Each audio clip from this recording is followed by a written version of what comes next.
coup, je vais juste commencer par finir ce dont on avait parlé la dernière fois, très rapidement. J'avais présenté très rapidement la théorie de Noble, selon laquelle, voilà, si on étend un peu ses conclusions sur l'action intentionnelle à plein d'autres concepts, il y a cette idée que finalement, beaucoup de nos concepts qui ont l'air à première vue d'être des concepts descriptifs sont des concepts semi-évaluatifs ou qui prennent en compte un certain nombre de paramètres évaluatifs dans leur attribution, dans l'attribution de ces concepts. Et il y a quelqu'un qui a posé une très bonne question, qui sont quelles sont les implications de la position de Noble selon laquelle les considérations morales figurent dans les compétences elles-mêmes pour les modèles en philosophie des sciences et pour la connaissance en épistémologie. Ben, figurez-vous que personne n'en parle nulle part, même pas lui non plus. Il n'y a pas beaucoup de réflexions qui ont été faites sur ce sujet. Je pense que Noble ne voit pas vraiment de problème dans le sens où il pense que ces concepts un peu naturels sont comme ça, mais ça ne veut pas dire que notre cognition est complètement incapable de créer des concepts créer des concepts descriptifs, en fait. C'est l'idée que les concepts scientifiques, ceux qui sont, ou philosophiques, qui sont développés pour décrire la réalité, peuvent être purement descriptivistes. Donc c'est pas une thèse sur l'idée que tous les concepts de la cognition humaine sont forcément normatifs ou évaluatifs. C'est juste qu'un certain nombre de concepts naturels que nous croyons descriptifs ne sont pas purement descriptifs, en fait. Voilà. Donc j'ai rien de plus intéressant à dire là-dessus. Et c'est vrai qu'on pourrait se poser la question, parce que on a l'impression qu'on pourrait en tirer des choses intéressantes pour la discussion entre qu'est-ce qui est descriptif, qu'est-ce qui est normatif, est-ce que la science peut être libre de toute valeur et tout idéal, mais il n'y a rien sur la question à ma connaissance. Donc voilà. Donc voilà, je ne sais pas si la personne qui a posé la question est ici, mais c'est la réponse que j'ai à donner, c'est ça. J'ai pas l'impression qu'il y ait vraiment des gens qui essaient de tirer des conséquences épistémologiques de ça, quoi. Alors, quelles sont les critiques de la théorie de Noble, de l'idée de Noble alors, une critique, qui est forcément bonne parce que c'est en partie moi qui l'ai écrite, c'est l'idée que c'est pas clair que les effets que trouve Noble touchent vraiment les concepts plutôt que la façon dont on parle, c'est-à-dire le niveau linguistique et plutôt que la façon dont on se représente le monde. Et en fait, pour ça, il faut revenir un peu à la métaphore qu'il prend pour expliquer sa théorie. Vous savez, c'est l'idée de la bière et du café. Hein. L'idée, c'est que une bière à 20 degrés, c'est chaud, et un café à 20 degrés, c'est froid, parce qu'on a une sorte d'idéal à partir duquel on va attribuer si c'est chaud ou froid. Ok, mais est-ce que ça veut dire que notre représentation de la chaleur, elle est influencée par cet idéal de ce qu'est un bon café, ou cet idéal de ce qu'est la bière? Vous voyez que c'est un petit peu bizarre de tirer cette conclusion, quoi. C'est juste la façon dont, effectivement, on va attribuer chaud ou froid, c'est en fonction de nos intérêts, de ce qu'est un bon café, de ce qu'est une bonne bière.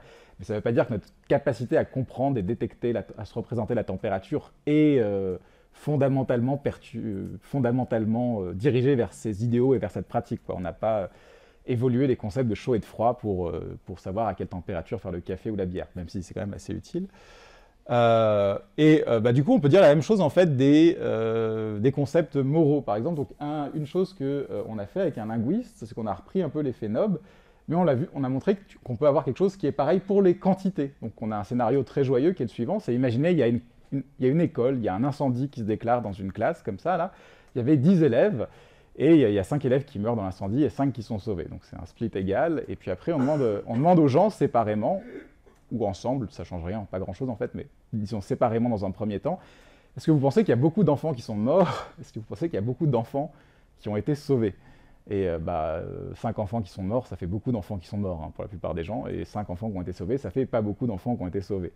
Et en fait, vous pouvez montrer que suivant ce qu'on considère être un idéal, l'idéal c'est qu'il faudrait que tout le monde soit sauvé, ou la plupart en tout cas, on a un peu ce même phénomène, mais est-ce qu'on va en déduire finalement que notre capacité numérique à compter, à se représenter les quantités, elle est influencée par des trucs évaluatifs? Vous voyez, encore, c'est bizarre, on se dit c'est juste la façon dont on va appliquer le terme, le terme de quantité. Donc il se pourrait très bien que ce soit exactement la même chose pour les termes, par exemple, intention, désir, croyance, mais c'est très dur à trancher, donc...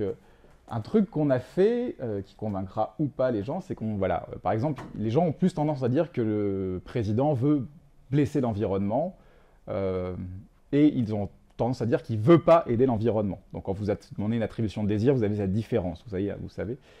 Par exemple, on peut essayer de voir, est-ce que ça change les prédictions qu'ils font sur les comportements des présidents en question. On leur dit, voilà, reprenez les scénarios, imaginez maintenant que le scénario où le type, vous avez répondu que le type voulait blesser l'environnement. Si maintenant on lui dit, Voilà, on a développé en fait un autre programme qui a exactement les mêmes bénéfices, que prévu, mais il va encore plus blesser l'environnement. Ça, c'est chouette quand même. Et il va juste coûter 10 $ de plus, quoi. Pour 10 $ de plus, vous ferez autant d'argent, et puis vous pourrez blesser encore plus l'environnement. Puis après, bon, on a des versions où on dit oui, il n'y aura aucun moyen de détecter c'est nous, on n'aura pas de problème avec la justice, tout ça, tout ça. Et on demande aux gens, est-ce que vous pensez que le type va donner 10 $ pour blesser l'environnement, quoi? Ben, les gens disent non, parce qu'il s'en fout, parce que c'est un peu ce qu'il dit dans le texte. Donc même s'ils disent qu'il veut blesser l'environnement, ça ne se reflète pas dans les prédictions qu'ils font. Et inversement, bah, si on leur dit, voilà, pour 10 $ de plus, vous pouvez aider l'environnement, bah là, les gens disent non aussi. Mais il n'y a pas de différence. Dans ce cas-là, si vous regardez en termes de prédiction comportementale, vous n'avez pas de différence entre les deux cas. Donc, c'est pas clair, en fait, que les effets touchent vraiment la façon dont les gens se représentent le monde plutôt que la façon dont ils en parlent, en fait. Peut-être que c'est le langage qui a ce genre de normes, parce que c'est utile que voilà, quand on demande si quelque chose est chaud ou froid, bah, c'est toujours par rapport à une certaine norme dans une situation donnée, par rapport à des intérêts. Voilà, donc c'est pas évident, mais bon, voilà. Une possibilité parmi d'autres. Donc voilà, ça c'est la fin pour la séance sur la théorie de l'action. Je vais passer à la séance d'après. Est-ce qu'il y avait des questions là-dessus, sur cette partie-là? Non, c'est bon? Ok, donc maintenant on va passer à la séance que je n'ai pas envie de donner, mais une fois que ça sera fait, ça sera allé. On va rentrer dans les débats métaphilosophiques, soulevés du coup par la philosophie expérimentale. Donc là, jusqu'ici, je vous ai décrit un peu les premiers articles qui étaient sortis. Et en gros, je vous ai dit, à partir du moment où Nob a publié son article, tout le monde y allait un peu avec sa petite théorie, sa petite expérience sur 50 personnes, etc. Donc le champ s'est beaucoup développé. À partir de 2004, il y a... c'était le futur à l'époque. On avait un blog, c'était le blog de la philosophie expérimentale. C'était fou, quoi. Donc une petite communauté internet. Et puis, voilà, il y a des gens qui avaient commencé à créer des logos pour avoir des t-shirts. Donc le logo, c'est celui de droite, qui est de très bon goût. Et puis si vous allez sur YouTube et que vous tapez Experimental Philosophy Anthem, vous avez aussi une hymne de la philosophie expérimentale, parce que la femme de Nob est une chanteuse de rock indien ou quelque chose comme ça. Donc voilà, il y a un peu de tout, hein, vous voyez, c'est un peu c'est assez mignon d'une certaine façon, on va dire. Mais bon, l'idée c'est que peut-être que c'était pas vraiment le bon logo d'un point de vue marketing. Un certain nombre de personnes se sont dit « Ah, on n'aurait peut-être pas dû faire ça ». Parce que une interprétation du logo, c'est quand même que on veut cramer la philo traditionnelle. Ce que font les autres philosophes, c'est nul. Il faut faire comme nous tous, quoi. Et certaines personnes défendent ça, mais pas tout le monde. Hein. Mais bon, vous voyez que voilà, c'est peut-être pas forcément le meilleur signal à envoyer. Du coup, c'est dans ce contexte où ça commence vraiment à se développer, où le label philosophie expérimentale commence à circuler, où il y a tout ça, que les premières critiques de la philosophie expérimentale en général, hein, pas de telle ou telle étude, se développent. Et elles se développent surtout autour de la question du programme négatif, hein, de ce qui est appelé aussi le restrictionnisme, par exemple, dans les articles que je vous avais donnés à lire pour aujourd'hui, mais qui n'ont pas apparemment inspiré beaucoup de personnes, mais quelques-unes quand même. Donc je vous rappelle, hein, le programme négatif ou le restrictionnisme, c'est l'idée que finalement, ce que montre la philosophie expérimentale, c'est que les intuitions sont sensibles à des facteurs non pertinents, et que ça signifie que nous devons limiter leur utilisation. Alors le passage du constat selon lequel elles sont sensibles à des facteurs non pertinents à la conclusion selon laquelle on doit limiter leur utilisation, il y a plusieurs façons de le faire, tout le monde n'est pas d'accord, mais la version standard, c'est de dire du coup les intuitions ne sont pas fiables parce qu'elles sont sensibles à des facteurs non pertinents. Ce qui amène à des questions, qu'est-ce qu'un facteur non pertinent? Comment juger qu'un facteur soit irrelevant et en lien avec cela, quel jugement est intuitif et lequel est ordinaire? Donc ça, je vais y répondre après.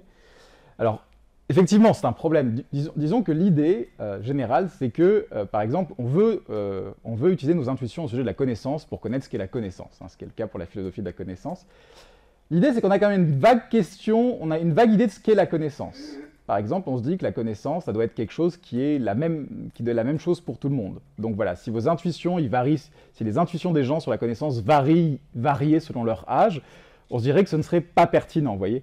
Par contre, si les jugements des gens sur leur âge variaient selon leur âge, ce serait rassurant, vous voyez. Parce que là, on aurait l'impression que leurs jugements traqueraient ce qu'ils sont censés traquer, c'est-à-dire leur âge. Mais là, si les intuitions au sujet de la connaissance varient selon ces facteurs qui ne semblent pas avoir grand-chose à voir avec ce que doit être la connaissance, alors c'est qu'elles ne doivent pas bien traquer la nature de la connaissance. Vous voyez l'idée? Alors bien sûr, du coup, ça suppose qu'on a quand même déjà des intuitions sur ce que doit être la connaissance. C'est-à-dire que c'est pas, on peut pas dire que, les intuitions sont, dire que les intuitions sont sensibles à des facteurs non pertinents, ça n'est pas, un constat qu'on peut faire d'un point de vue purement psychologique. Il y a déjà un certain nombre de prémices philosophiques cachées qui est que clairement, ce facteur n'est pas pertinent pour la connaissance. Vous voyez?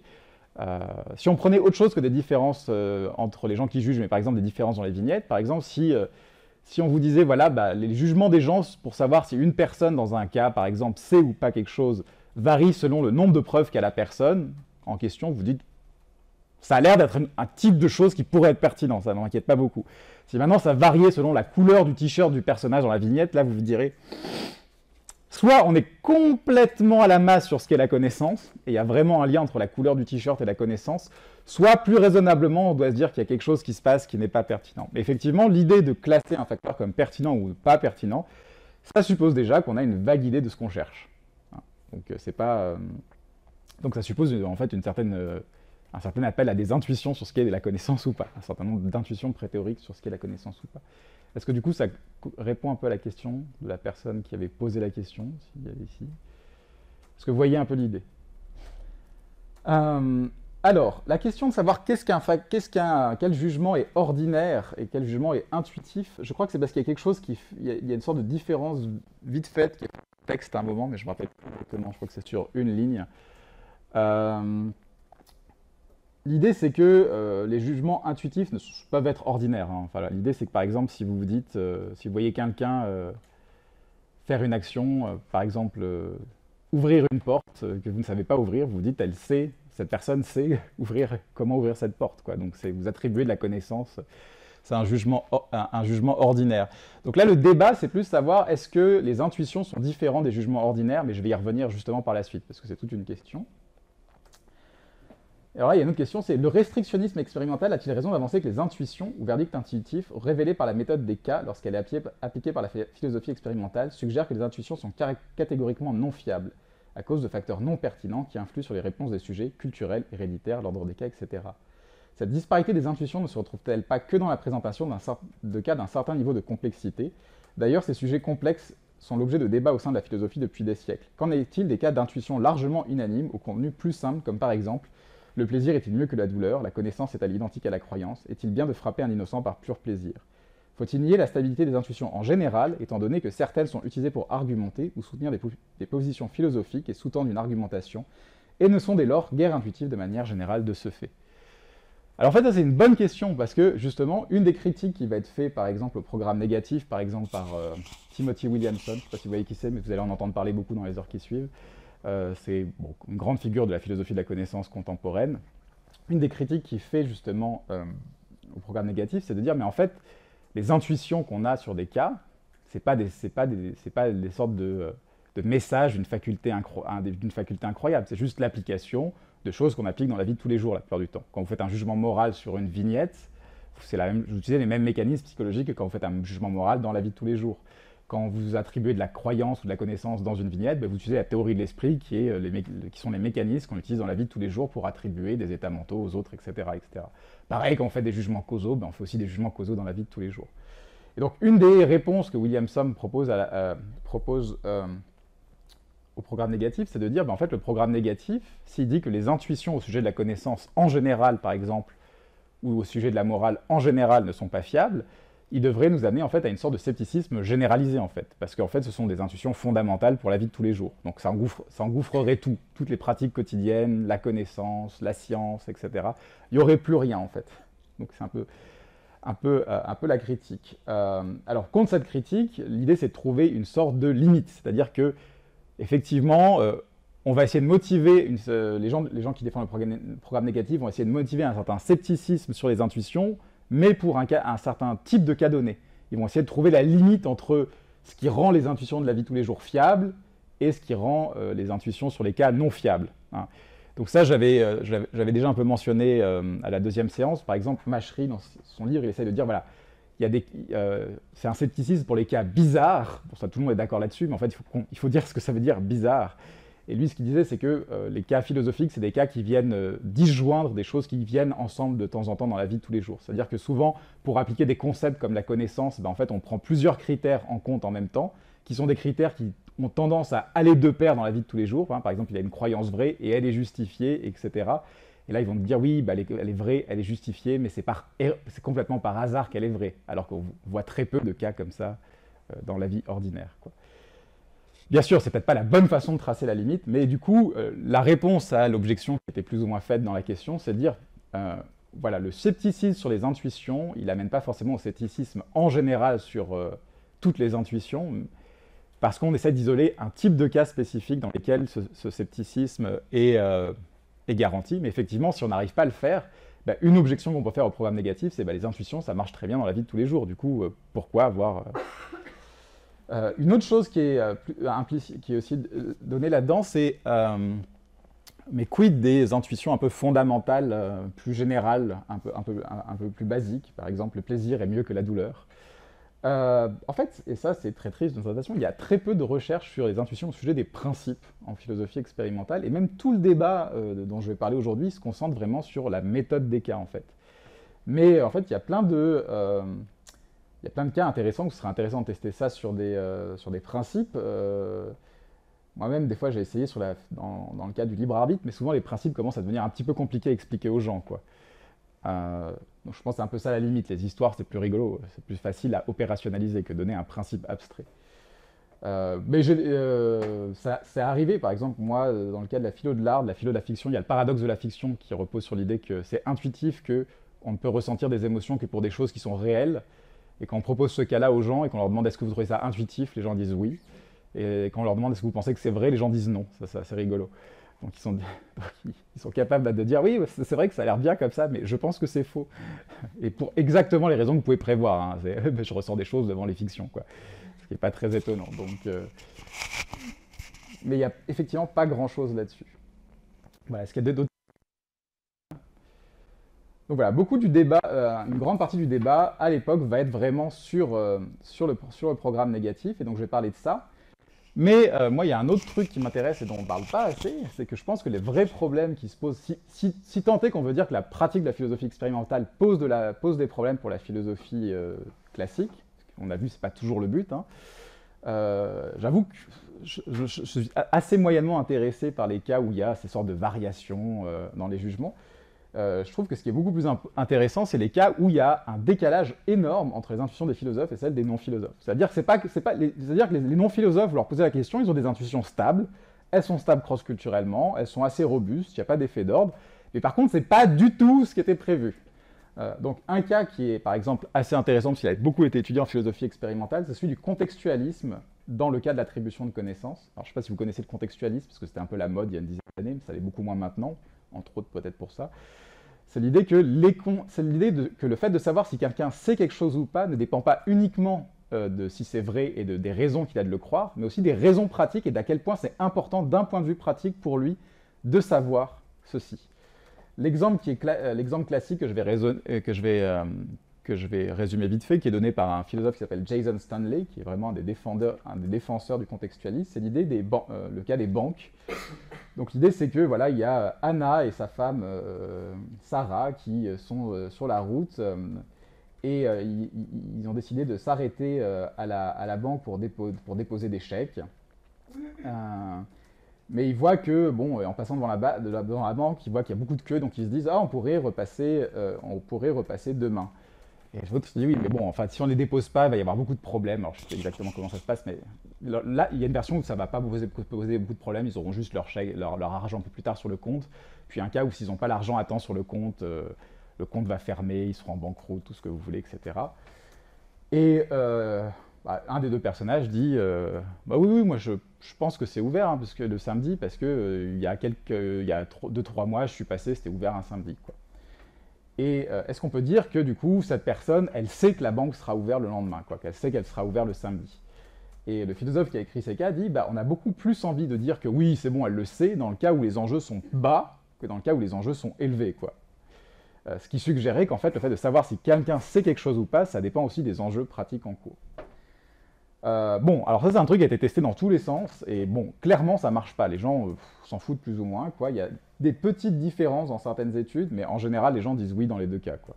Et bon, ça a été testé, retesté, et là c'est quand même un cas où on peut se dire, bon, ben, ça a quand même l'air d'être un problème pour la théorie, hein. Donc là l'idée c'est pas que les intuitions sont pas...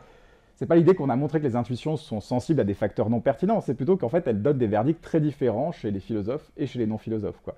Et du coup, qu'est-ce qu'on fait dans ce cas-là? Est-ce que... voilà, ça, c'est un autre type de question, je trouve. On pourrait se dire, bon, bah, en fait, c'est pas un problème. Ce qui compte, c'est les intuitions des philosophes. Ça, c'est une réponse, on va voir. Mais bon, vous voyez que c'est pas forcément toujours super satisfaisant, quoi. Donc ça, c'est le problème de la divergence. C'est pas celui des problèmes des facteurs non pertinents, et je vais en reparler à plusieurs moments. Voilà, donc quelles sont les objections qui ont été faites à la philosophie expérimentale dans le débat méthodologique? Mais les premières objections, c'est que bah, c'est juste de la mauvaise psychologie. Alors ça, c'était un peu au début.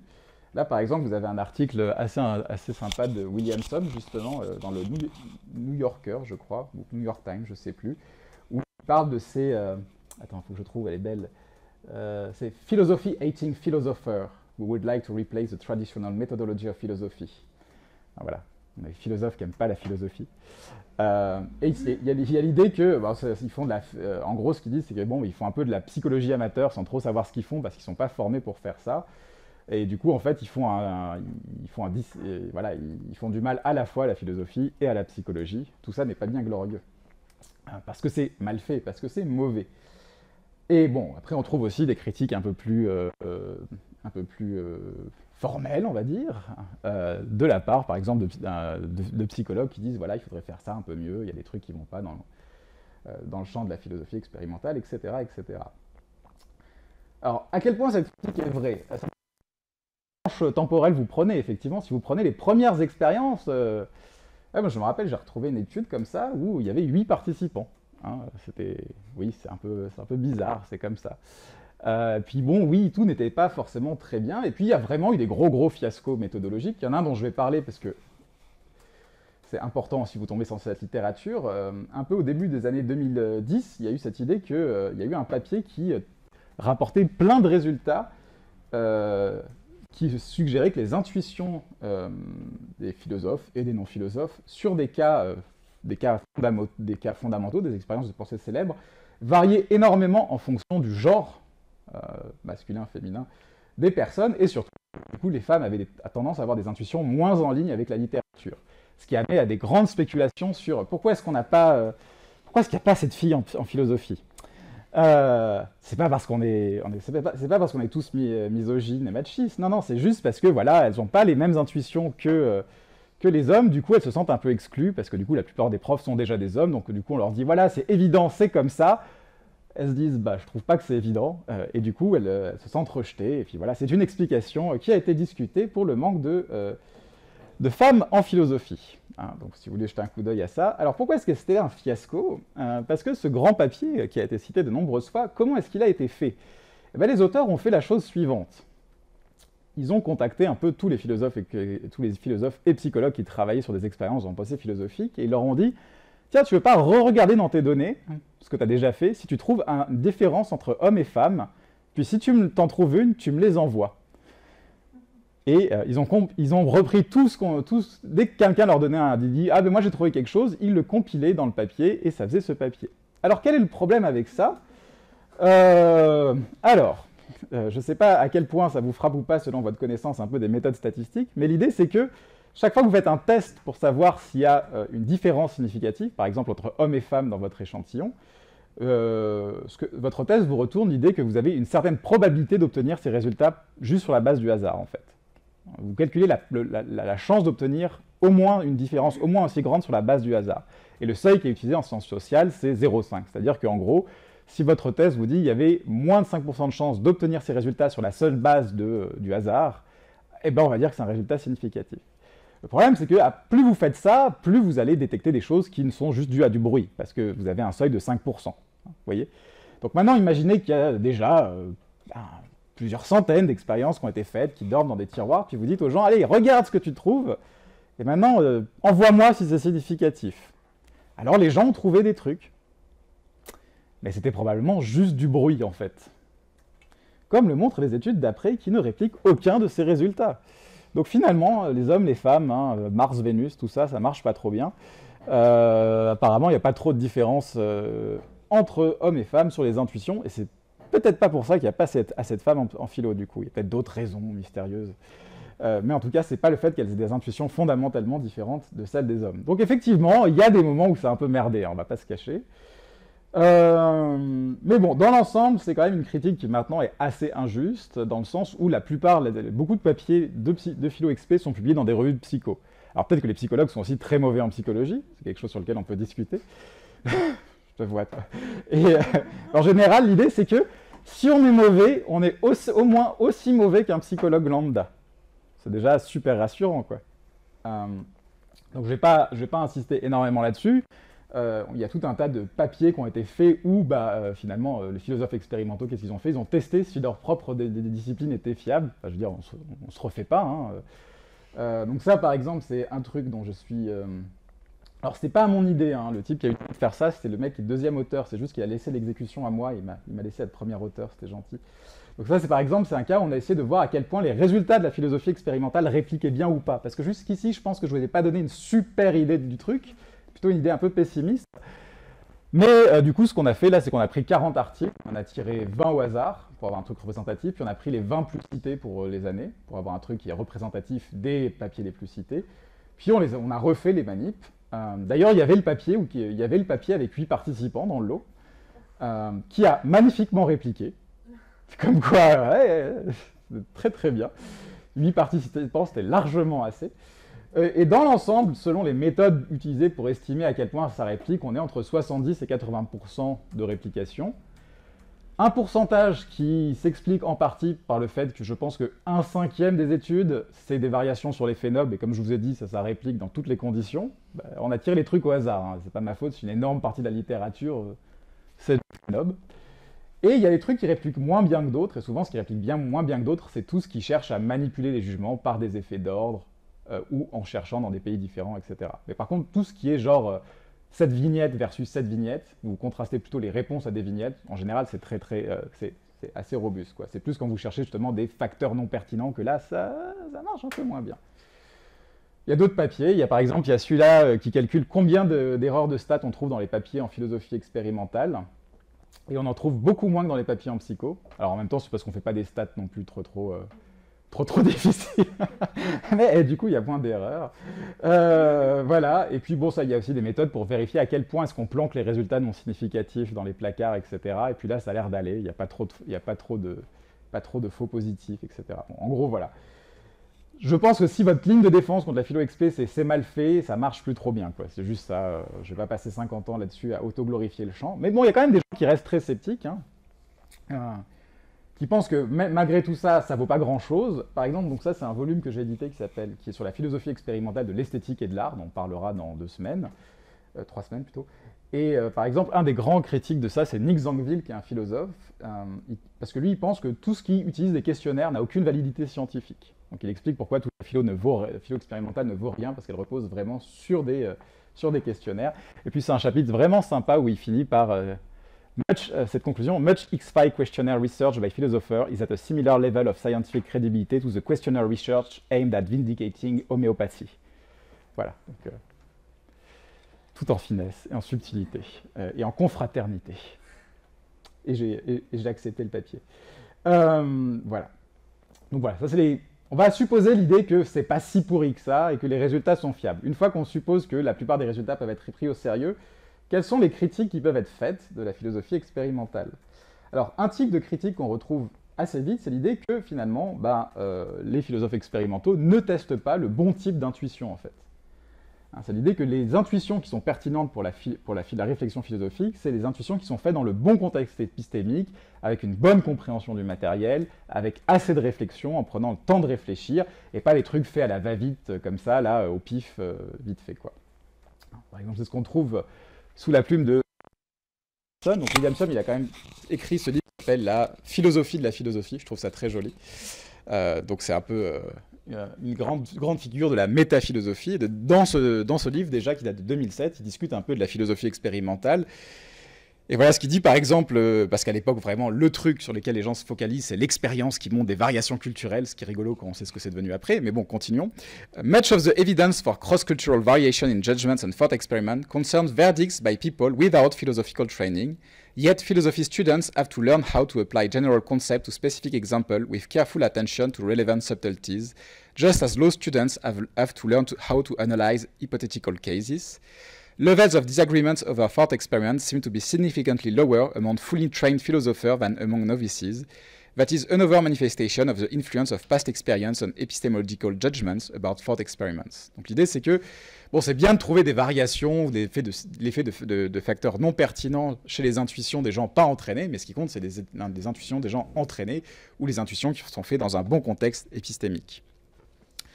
Alors ça, cette idée, c'est celle qu'on trouve qui est développée dans ce papier qui date de 2007, The Rise and Fall of Experimental Philosophy, par Antti Kopinen. Donc déjà, on est déjà dans la prophétie, on n'a pas eu le temps de faire plus d'une dizaine d'articles, c'est déjà l'heure de s'effondrer.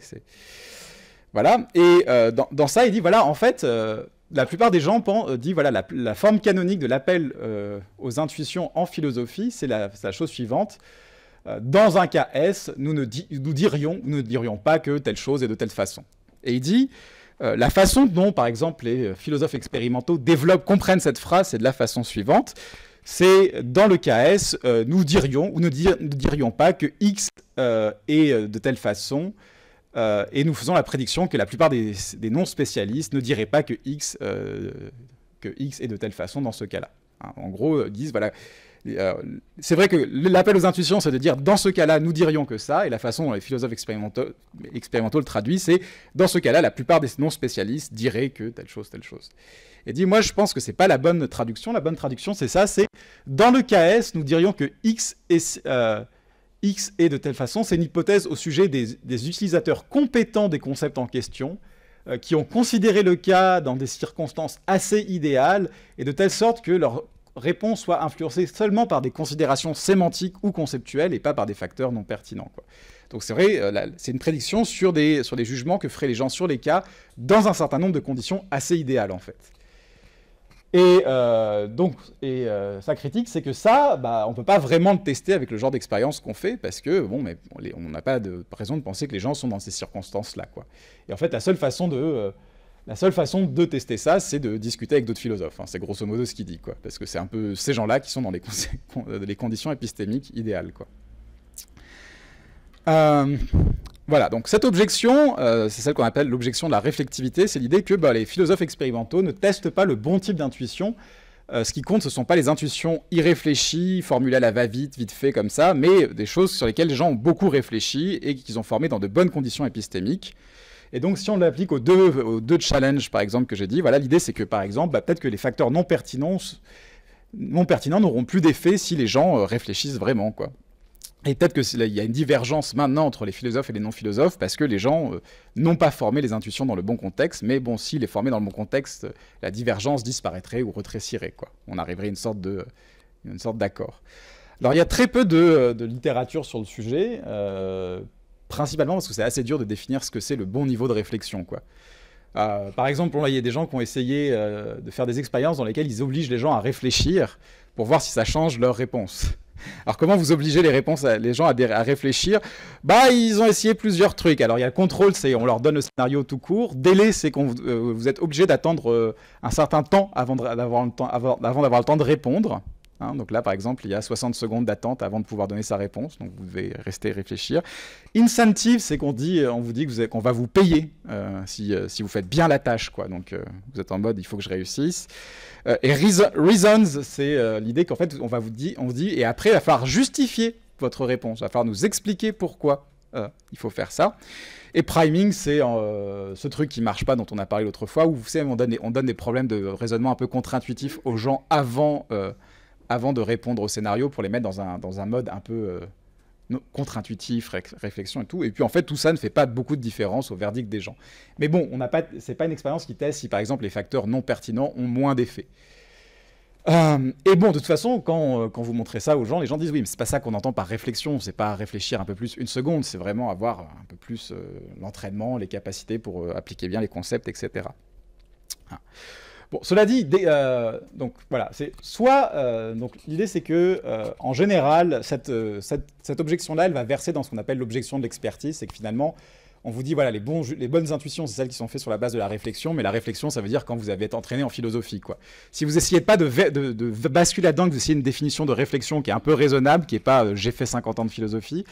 Qui est juste les gens prennent le temps de réfléchir. En général, il n'y a pas beaucoup d'études qui suggèrent que réfléchir plus. D'expérience, je dirais que réfléchir plus, les gens changent rarement de verdict en fait. Alors en vrai, moi j'ai passé la première année de ma thèse sur les dilemmes moraux à essayer de faire réfléchir les gens pour voir s'ils changeaient d'avis. Puis à la fin, j'étais un peu désespéré. J'avais une condition où les types ils devaient répondre en moins de 10 secondes et une condition où ils devaient attendre 60 secondes avant de répondre et puis ils devaient justifier à voix haute leur jugement avant de le donner. Puis ça faisait toujours aucune différence, quoi. Et en général, c'est vrai que une fois, si on leur laisse au moins un temps minimal, le temps minimal dont ils estiment avoir besoin pour répondre, les gens changent assez peu d'avis, même quand on essaye de les pousser. Le seul truc où on arrive à avoir des trucs, c'est un papier qui est paru il y a 2 jours, dans lequel en fait on étudiait les intuitions des gens sur, vous savez, c'est les voitures autonomes, c'est un peu le truc à la mode. Enfin, bon. Voilà, c'est un peu l'idée qu'il faut résoudre des problèmes moraux pour les voitures autonomes. C'est-à-dire, voilà, un jour, on ne sait jamais, peut-être qu'une voiture autonome se trouvera devant un choix. Alors, le choix classique, c'est oh, j'écrase 2 personnes ou je percute le truc et je tue le conducteur. Qui est-ce que la voiture autonome doit choisir, en fait? Donc, il y a beaucoup d'expériences qui ont été faites là-dessus pour voir quelles préférences les gens auraient. Est-ce qu'ils pensent qu'il faut... Et ça devient très vite glauque, en fait. Mais vraiment, ou est-ce qu'ils préfèrent tuer un homme ou une femme, un jeune ou un vieux, quelqu'un qui a une silhouette athlétique ou qui est en surpoids. Alors là, tu vois, c'est vraiment les trucs qui apparaissent dans les manips, mais tu comprends pas comment la voiture, elle pourrait détecter ça. Si le personne est cadre supérieur ou SDF. Bref, je vais m'arrêter ici. Beaucoup de ces études, c'est qu'en fait, elles font des choix forcés, en fait. Et en fait, assez peu disent... En fait, on pourrait demander aux gens s'ils préfèrent pas tout simplement que la voiture s'en foute, quoi, et choisissent au hasard, quoi. Et une fois qu'on fait ça, bah, les gens préfèrent en général beaucoup le truc au hasard, quoi. À part, par exemple, pour des choses, s'il faut en tuer 1 versus 3, bah là, ils disent qu'il ne faut pas faire au hasard, parce que 1 versus 3, c'est un critère. Mais par exemple, pour tout ce qui est genre ou corpulence, etc., les gens disent non, mais au hasard, quoi. Je veux dire, il n'y a pas de raison de choisir quelqu'un plutôt qu'un autre. Et alors là, pourquoi est-ce que je vous parle de ça? Ben ça, c'est une étude dans laquelle on a fait un truc un petit peu sauvage, c'est-à-dire que les gens voyaient les scénarios une première fois, ensuite ils lisaient des objections pour et contre, écrits par un philosophe qui n'était pas moi, quelqu'un qui était vraiment spécialiste de ces questions.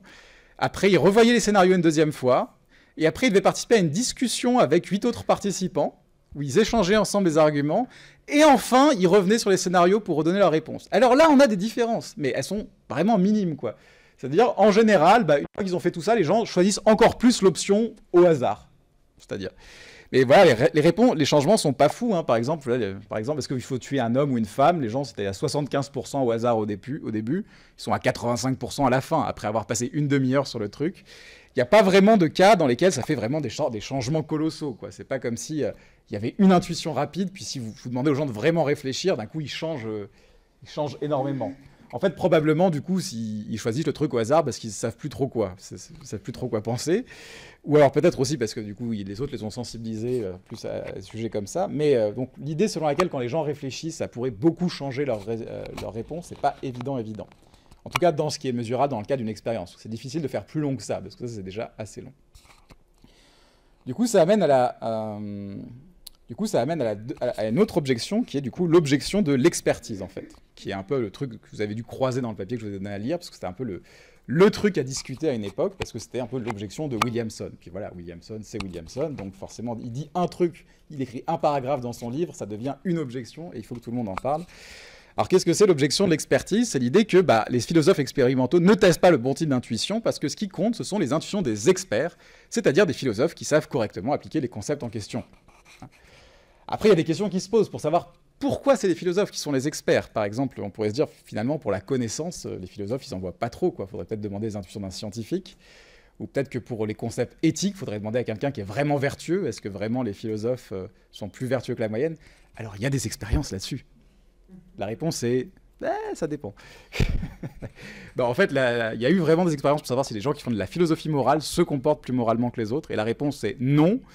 sauf quand c'est des comportements qui sont, on va dire, très différents de la moyenne. C'est-à-dire, par exemple, tout ce qui est végétarisme, les philosophes moraux sont beaucoup plus végétariens ou des choses comme ça, parce que c'est pas un comportement normal. Mais si c'est genre pas rendre les livres, tricher sur ses impôts, des choses comme ça, il n'y a pas de... Voilà. Si c'est des trucs simples, mais si ça devient des choses sur lesquelles, effectivement, le bon comportement va à l'encontre du consensus et du statu quo, il y a une chance qu'il y ait une différence, mais si c'est sur la moralité quotidienne normale, il n'y a pas de raison de penser qu'un philosophe moral sera plus moral qu'un autre, quoi. Voilà, donc il y a oui et non, quoi. Ça dépend ce que vous entendez par plus moral. Alors du coup, comment ça applique l'objection de l'expertise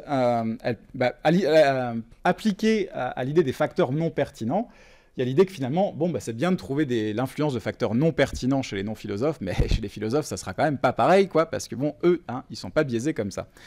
Et dans le cas de la divergence, la réponse est tout simplement, oui, les non-philosophes n'ont pas les mêmes intuitions que les philosophes, mais on s'en fout, parce que celle qui compte, c'est les intuitions des gens compétents, c'est-à-dire des experts, des philosophes. Vous voyez un peu l'idée? Alors, ce qui a beaucoup été discuté dans la littérature, c'est ça. Donc, je vais passer en revue quelques expériences. Alors oui, bon, du coup, l'origine de cette objection, on la trouve, comme je disais, chez Williamson, qui en parle rapidement dans son livre Philosophie aux philosophies, puis après la défend plus explicitement. Une fois qu'on lui a dit « Ah, mais t'as dit ça !» Il fait « Oui, j'ai dit ça !» Il y va en force. Donc il défend vraiment cette idée. Puis il a vraiment des paragraphes comme ça, assez intéressants. Nor should philosophers be expected to suspend their current project in order to carry out psychological investigation of our capacity as thought experimentalists on the basis of evidence that undergraduates untrained in philosophy are bad at conducting thought experiments. After all, we do not expect physicists to suspend their current project in order to carry out psychological investigation of their capacity as laboratory experimentalists on the basis of evidence that undergraduates untrained in physics are bad at conducting laboratory experiments. En gros, l'idée, c'est les physiciens, ils vont pas arrêter de croire à leur théorie ou se dire qu'il y a un problème si des gens qui sont pas entraînés, qui font de la physique n'importe comment, qui viennent de débuter, font une expérience de physique qui donne pas les mêmes résultats. Alors bon, j'avoue que je suis pas super confiant quand je dis ce genre de phrase, parce qu'il y a vraiment des cas comme ça, pas en physique qui se sont produits, mais par exemple en psychologie, à un moment donné, il y a eu pas mal d'études qui répliquaient pas, et souvent c'est des chercheurs plus jeunes qui répliquaient pas les résultats de chercheurs plus seniors. Et dans certains cas, la réponse de certains chercheurs plus seniors, ça a vraiment été ça. Ça a été vraiment du genre, oui, mais ils savent pas faire. Bon, il s'est trouvé qu'en fait, probablement, c'est que l'expérience de base était nulle, quoi. Mais vraiment, c'était vraiment ça. Et donc là, voilà, chez moi, ça éveille un peu ça. Il n'y a pas de problème, il faut laisser faire les experts. Mais bon, il y a des domaines dans lesquels ça n'a pas forcément porté bonheur, quoi. Mais vous voyez un peu comment va l'objection, quoi. Alors, comment est-ce qu'on peut répondre à cette objection? Le réflexe atavique du philosophe expérimental, ça a été « j'ai testé !» Par exemple, j'ai testé des philosophes pour voir s'ils étaient sensibles à des facteurs non pertinents. Je veux dire, bon, ok. Donc, il y a tout un tas de papiers, je vais les passer en revue assez rapidement, parce que bon, c'est comme la plupart des papiers sur les facteurs non pertinents, c'est rigolo, mais ça amène pas à un grand savoir cumulatif, je pense. Donc, par exemple, là, c'est un premier papier où ils ont regardé est-ce que les philosophes sont sensibles à ce biais qui est que, par exemple, dans les dilemmes moraux, chez les non-philosophes, on trouve que c'est plus acceptable de sacrifier une personne quand on juge quelqu'un en troisième personne que quand on juge en première personne. Si on présente un scénario en disant « imaginez machin qui fait ça », versus « imaginez que vous êtes dans cette situation », ça fait une différence chez les non-philosophes. Est-ce que ça en fait une chez les philosophes? La réponse est oui, mais dans le sens inverse. Donc, ok. C'est-à-dire chez les philosophes, c'est plus acceptable et même plus obligatoire de sacrifier quelqu'un quand ils pensent qu'ils sont l'acteur, que quand ils pensent qu'ils sont que quand ils jugent une personne en troisième personne, quoi. Alors que c'est l'inverse chez les non-philosophes. Bon. Faites-en ce que vous voulez, mais en tout cas, il y a un effet, donc ça suggère qu'il y a un effet de facteur non pertinent. Alors, un qui est un peu plus rigolo, c'est sur les effets d'ordre. Alors là, c'est juste une partie des résultats du scénario. Là encore, donc les gens ont comparé des gens qui sont des universités, des gens qui ne sont pas des universitaires, des gens qui sont des universitaires qui ne sont pas en philosophie, des gens qui sont universitaires en philosophie, et des gens qui ont un doctorat dans le domaine de l'éthique et de la philosophie morale.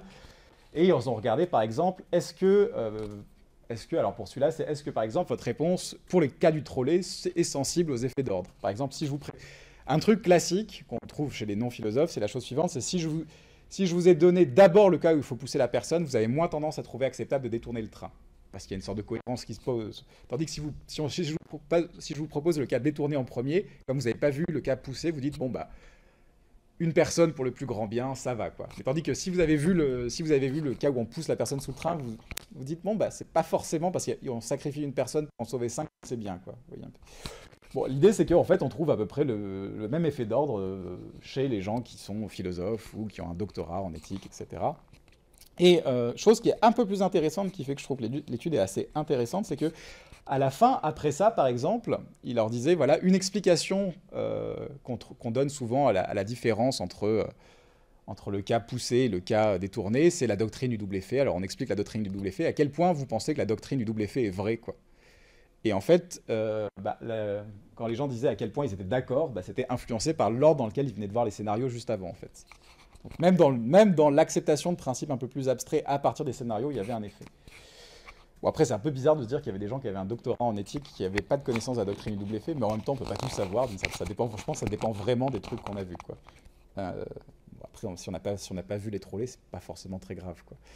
Pour être philosophe moral, voilà, peut-être que si vous avez fait votre thèse en bioéthique, peut-être que c'est mieux que vous n'ayez pas croisé de trollés, peut-être que c'est mieux que vous ne soyez pas complètement fou. Mais vous voyez, donc il y a quand même des effets d'ordre, des facteurs non pertinents qui agissent chez les philosophes, experts, etc. etc. Alors, encore quelques autres exemples. Donc vous vous rappelez cette formidable expérience de pensée. Vous vous rappelez, ça c'était Unger qui proposait ça en disant si je rajoute plein de solutions alternatives, les gens trouvent soudainement que c'est la solution la plus acceptable, c'est de pousser le type sous le train. Alors pour ceux qui n'étaient pas là, je répète le choix. Donc c'est une variante où on peut pousser un type sous le train pour sauver 6 personnes ici, comme la version normale, sauf qu'on a rajouté 2 autres options.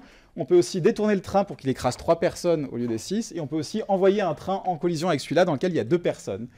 Et donc l'idée de Unger, un peu de son fauteuil, c'était de dire, une fois que je vous ai fait ça, vous allez voir que la meilleure solution, c'est de pousser la personne sous le train. Là, il n'y aura plus d'objection.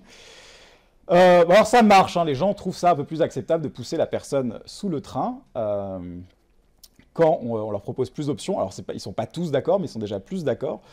Donc il y a vraiment un effet de rajouter des solutions supplémentaires, et ça marche aussi sur les philosophes qui ont un doctorat, tout ce qu'on veut, etc., etc. Vous voyez, encore une fois, l'idée, c'est on trouve le même effet chez les philosophes chez les philosophes experts. Et un truc aussi plus intéressant, c'est que du coup, ça marche aussi, ils regardent aussi si les philosophes experts sont aussi sensibles à des biais plus généraux qui sont connus dans la littérature. Donc il y en a un, c'est les effets de cadrage. Je sais qu'il y a au moins une personne qui connaît les effets de cadrage, parce que j'avais eu une question là-dessus une fois, par écrit. Mais alors, est-ce que tout le monde voit ce que c'est les effets de cadrage ou pas? Alors, les effets de cadrage en psychologie, c'est l'idée qu'on peut vous proposer exactement la même information, mais vraiment exactement la même, mais selon la façon dont elle est formulée, vous allez réagir différemment.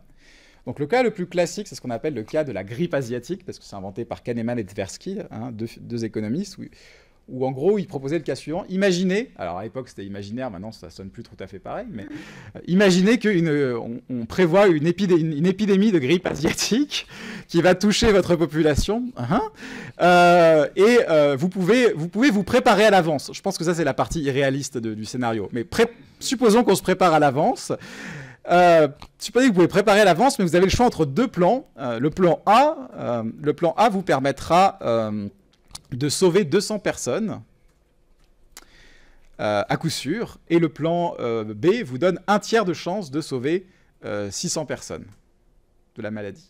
Lequel vous choisissez? En fait, dans ce cas-là, la plupart des gens choisissent le plan A. Ils disent, voilà, il faut prendre le truc un peu sûr, il faut sauver 200 personnes. Et une autre partie des participants, ils ont le même scénario, mais formulé en termes de pertes. Parce que là, je sauvais des gens, c'est des gains. Et là, c'est en termes de pertes. Vous avez un programme, le plan A. Si vous le prenez, il y a 400 personnes qui meurent sur 600. Et dans l'autre, vous avez une chance sur 3 que personne ne meure. Mais sinon, il y a 600 personnes qui meurent. Dans ce cas-là, la plupart des gens choisissent le plan B, en fait. Mais vous voyez que c'est à peu près le même choix. Un autre exemple qui marche assez bien pour les effets de cadrage, c'est imaginez que vous viviez dans un pays qui trouve que les gens qui ont des enfants doivent payer un peu moins d'impôts. Ça va? Ok. Maintenant, imaginez que vous vivez dans un pays qui pense que les gens qui n'ont pas d'enfants doivent payer plus d'impôts. Bizarrement, ça marche moins bien. Mais vous voyez que d'un point de vue financier, c'est un peu équivalent. Mais ce n'est pas les mêmes choses qui sont... Ça ne signale pas la même chose. En tout cas, affectivement, émotionnellement, ça ne fait pas exactement la même chose.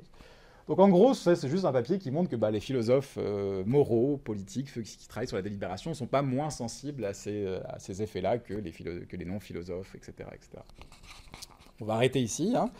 Donc une question quand même qui se pose et qui a été posée par 2 personnes, qui est une bonne question, c'est quoi un expert du coup, hein? Donc, concernant les 2 premiers points où l'on parle des philosophes experts et des profanes par exemple, le but étant de voir s'il est possible de défendre l'expertise des jugements intuitifs par des personnes qualifiées dans le domaine spécifique. Par quelles conditions peut-on admettre qu'une personne est une experte dans le domaine et supérieure aux profanes dans sa manière de juger? Sur une expérience décrite dans l'article, l'auteur parlait de considérer experts les détenteurs de doctorat ou de maîtrise. Les détenteurs de cette thèse ont-ils développé un critère de distinction plus précis que celui cité dans l'article? Ça, c'est la version soft, puis la version plus hard qui dit peut-être ce que l'autre pense tout bas, c'est la chose suivante. Dans le texte de Horvath est discuté le mythe du philosophe expert, est alors comparé la différence d'expertise entre un joueur d'échecs avec un Elo de 2400 et un autre de 1800, et un philosophe avec un non-philosophe sur une question d'intuition morale. La grande différence, il me semble, est qu'il est fréquent d'avoir de mauvais philosophes titulaires de master ou de doctorat, tandis qu'un mauvais joueur d'échecs avec un Elo de 2400 est à la limite de l'inenvisageable. Il me semble que l'expertise réelle d'un philosophe diplômé, comparativement à d'autres philosophes diplômés, devrait pouvoir être testée avant que l'on puisse tenter d'établir une distinction ou une non-distinction entre l'expertise d'un philosophe et d'un non-philosophe, par exemple sur une question morale. Et oui. Alors, il y a 2 réponses à ça. La première réponse, c'est vrai, mais clairement, les gens qui essayent de défendre la philosophie contre la philosophie expérimentale en disant « faites confiance aux experts », ils s'embarrassent pas de ça. Ils veulent juste dire « faites confiance aux gens qui ont un doctorat en philosophie ». Donc ça suffit. Sinon, l'autre question, c'est oui, alors comment est-ce qu'on fait? Et il y a des gens qui ont essayé. Donc ça, par exemple, c'est un autre papier. C'est un papier sur les intuitions au sujet du libre arbitre, donc j'anticipe un peu. Mais c'est des papiers qui avaient trouvé que certains traits de personnalité, comme le fait d'être extraverti ou introverti, affectent un peu vos intuitions au sujet du libre arbitre. Alors moi, j'arrive pas à reproduire les résultats, mais bon. C'est peut-être moi qui suis maudit dès que c'est des trucs un peu programmes négatifs. Mais en tout cas, ils avaient retrouvé la même différence chez les gens qui étaient experts au sujet du libre arbitre. Et pour le coup, ils avaient fait une sorte de petit questionnaire pour mesurer le niveau d'expertise. Ce qui n'était pas juste se baser sur le diplôme ou le sujet sur lequel vous avez reçu le diplôme. Après, les questions, par exemple, des contre-exemples bien connus au principe des principes des possibilités alternatives sont appelés les cas Frankfurt. Arthur Schopenhauer a dit qu'il y avait du libre arbitre, etc., etc. Comment ça, false? Je ne suis pas complètement d'accord. Voilà, je ne suis même pas d'accord avec la mesure. Mais voilà, donc là, il y a une sorte de progrès qui est un peu fait. Mais voilà, le problème, c'est effectivement quel type d'expertise est pertinente et qu'est-ce qu'on veut appeler expertise et comment on la mesure. Et on va voir que ça rejoint un autre problème. Donc, est-ce qu'il y a des questions un peu là-dessus avant de continuer? Donc en fait, ça c'est pour répondre à la question qu'est-ce qui se passe si on voit que les gens ont des... est-ce que la défense par l'expertise, elle permet de résoudre la question des critères non spécifiques, des facteurs non pertinents?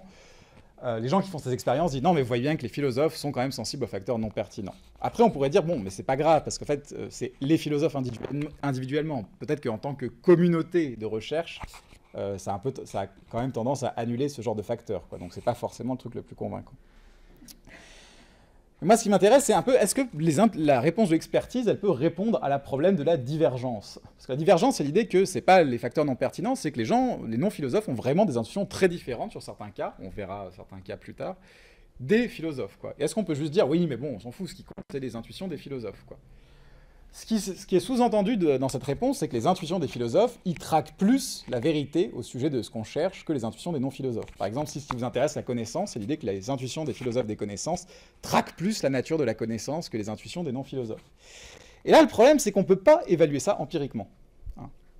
Pourquoi est-ce qu'on ne peut pas évaluer ça empiriquement? Parce que pour évaluer si quelqu'un traque par ses intuitions quelque chose de façon fiable, il faut un autre critère indépendant auquel confronter les intuitions. Donc, par exemple, le cas que j'aime bien prendre, mais je ne sais pas pourquoi mes collègues en philo n'aiment pas toujours trop le prendre, c'est le sourcier.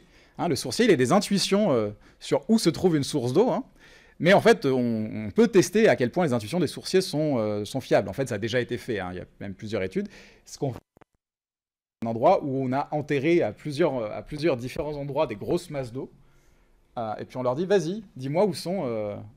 dis-moi où tu sens qu'il y a de l'eau, quoi.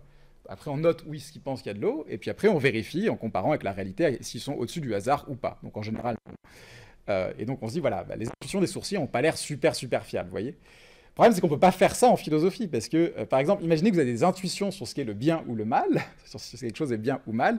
Bah, vous utilisez quoi pour savoir si c'est vraiment bien ou mal? Vous allez utiliser vos intuitions. Vous n'avez pas un appareil indépendant qui permet de savoir si c'est bien ou mal, vous voyez? De la même façon, pour la connaissance, vous ne pouvez pas faire ce genre de protocole, parce que les gens ne sont pas d'accord sur ce que c'est la connaissance, quoi. Du coup, vous voyez que bon, bah, cette défense, elle est plausible, mais elle est intestable d'une certaine façon, hein. Du coup, c'est un champ dans lequel il y a beaucoup d'arguments par analogie, en fait. Et en général, les arguments par analogie, c'est pas toujours super brillant. En gros, l'idée, c'est bah, de la même façon qu'on voit bien que dans certains domaines, les intuitions des gens se développent et s'améliorent avec la pratique, on suppose que ça va faire pareil en philosophie. Par exemple, c'est les intuitions des joueurs d'échecs, hein. Les joueurs d'échecs arrivent à avoir l'intuition que certains coups sont meilleurs que d'autres, comme ça, mais c'est parce qu'ils ont appris, et donc leurs intuitions deviennent meilleures au fur et à mesure. Ben, de la même façon, les intuitions des philosophes deviendraient meilleures au fur et à mesure. Alors il y a des gens qui attaquent cette analogie, hein, par exemple dans ce papier, qui je pense est un bon papier sur la question, parce qu'il justement il fait une sorte de revue de la littérature en psychologie sur comment se développe l'expertise et les intuitions expertes.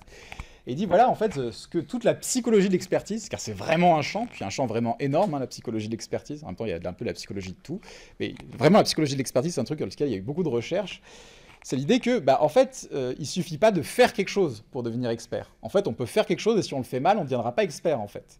Hein, il faut un certain nombre de critères pour que le fait de faire, voilà, pour devenir forgeron en forgeant, si vous le faites tout seul dans votre coin, c'est pas évident que vous allez forcément devenir bon. Hein. Ce qu'il faut, c'est la présence de feedback. Qu'est-ce que ça veut dire? C'est-à-dire que quand vous faites quelque chose, il faut qu'il y ait quelque chose qui vous dise bah, ça n'a pas marché ou ça a marché en fait. Hein.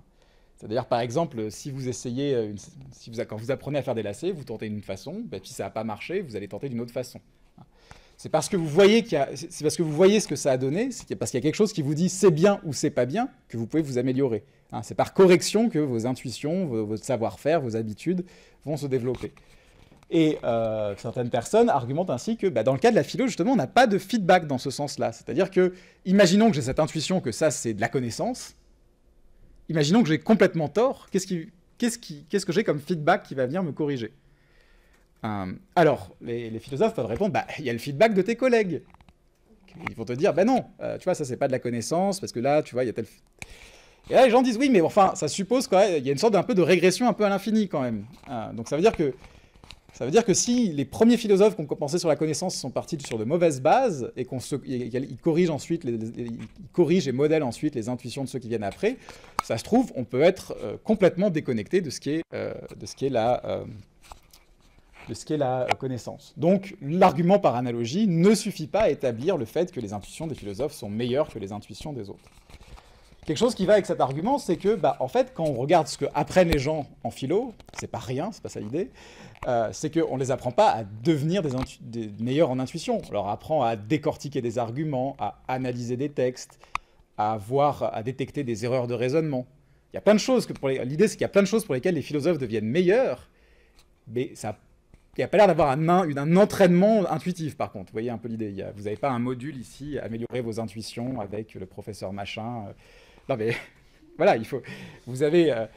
et en fait, même, il y a certaines études qui ont un peu recherché en quoi les philosophes sont un peu différents des autres personnes, des autres disciplines. Et il y a un truc sur lequel les philosophes scorent beaucoup plus haut que les autres disciplines, c'est en général surtout ces tests qui mesurent à quel point les gens font confiance à leurs intuitions ou pas. Donc les philosophes font beaucoup moins confiance à leurs intuitions que la plupart des gens qui ont fait d'autres formations. Donc est-ce que c'est vraiment la meilleure formation pour être attune à ses intuitions et intuiter mieux?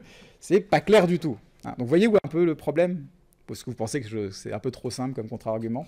Bon, après, il y a aussi des arguments du genre... un peu facile, mais auquel vous pouvez penser tout seul, je pense, c'est l'idée que, bah, en fait, finalement, peut-être que nos intuitions sont encore pires, parce qu'en fait, à force de voir des théories sur la connaissance, des théories sur la morale, on n'a plus d'intuition, en fait, on est complètement corrompu. Bah, moi, je sais que, par exemple, sur les cabriolet, j'ai plus aucune intuition. Je sais que, naturellement, je devrais trouver ça horrible de pousser le type sous le train, et je crois que j'en ai trop vu, quoi. Moi, j'ai plus aucune réaction à ces choses-là, quoi. Donc, je suis effectivement pas sûr que mes intuitions se soient beaucoup développées dans ce domaine-là. Voilà. Oui. Juste un point intéressant, c'est je parlais avec Kirill qui est doctorant de M. Weber, et puis Ouais. lui il me disait que du coup je viens de regarder le mot, c'est aphantasie, Hmm. il a ça, et du coup il pense essentiellement en proposition. Et il me dit qu'en parlant avec pas mal de gens en philosophie, il a remarqué qu'il rencontre pas mal de gens qui avaient cette condition Ouais. en philo. Du coup, je me demandais s'il y avait déjà eu des tests pour voir un peu le pourcentage de personnes. Alors non. Alors juste pour préciser, hein, pour les autres, les personnes aphantasiques, c'est des personnes, c'est assez intéressant. D'ailleurs, on a un doctorant ici qui a écrit un article là-dessus où il avait interrogé des gens aphantasiques. C'est des gens qui n'ont pas d'image mentale. C'est-à-dire que si vous leur dites « Ah oui, moi, quand je lis un livre, j'ai des images qui traversent mon esprit, je visualise des trucs, je vois la pomme, comment elle est rouge. » Quoi? Alors des fois, il y a vraiment il y a vraiment des témoignages d'aphantasiques disant « Moi, je pensais qu'avant, j'ai mis du temps à comprendre que c'était pas juste des métaphores quand les gens disaient qu'ils avaient des images mentales. » quoi. Et non, il n'y a pas de choses qui ont mesuré s'il y a une plus grande proportion de ça chez les philosophes, effectivement. C'est assez intéressant. Après, je suis tout à fait prêt à croire qu'il y a un certain type de personnalité pas forcément typique qui est attiré vers la philosophie. Hein. Ça, c'est pas...